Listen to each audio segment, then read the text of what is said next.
يا سيادة الريس، أنا الحداري عند نزلة محمد نجيب.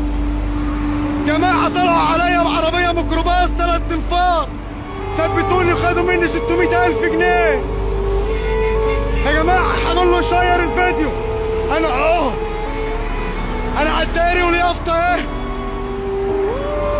إيه مطرح المكان اللي واقف فيه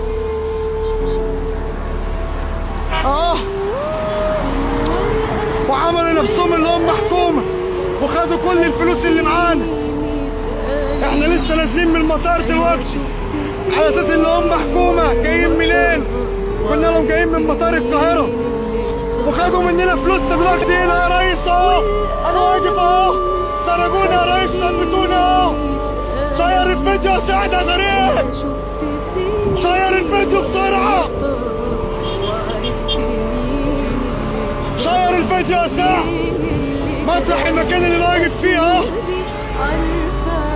طلع عليا بعربية ميكروباص 3 انفار مسلحين عملوا نفسهم حكومة، وانا معايا العيال الصغيرة. 3 انفار مطرحين لسه دلوقتي. ثبتونا شير الفيديو يا سعد يا غريب، كل الناس تشير الفيديو دلوقتي. مطرح المكان اللي واقف فيه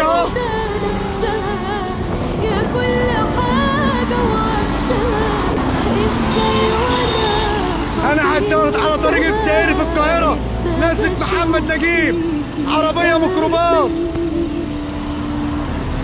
وقفوا اللي هم اساس حكومة وخدوا مننا الفلوس بحالها. انتوا منين؟ قلنا لهم جايين من مطار القاهرة.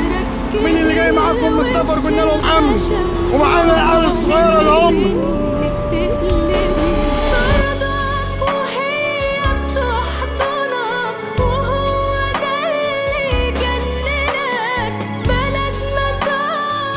كل الناس تشير الفيديو.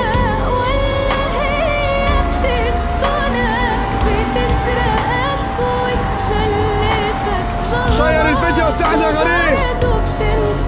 احنا في دولة قانون واحنا حاجين لازم يجي. احنا السيارة يا سيادة الريس، انا حداري في القاهرة وجماعة طلعوا عليا ثبتوني. انا في القاهرة وجماعة طلعوا عليا ثبتوني وخدوا فلوسي وخدوا حاجتي. انا حداري. احنا مكاننا فين هنا يا حاج دلوقتي؟ المكان احنا فيه اسمه ايه؟ انا على نزلة محمد نجيب. جماعة طلعوا عليا ثبتوني وخدوا فلوسي وخدوا حاجتي. كل الناس تشير الفيديو.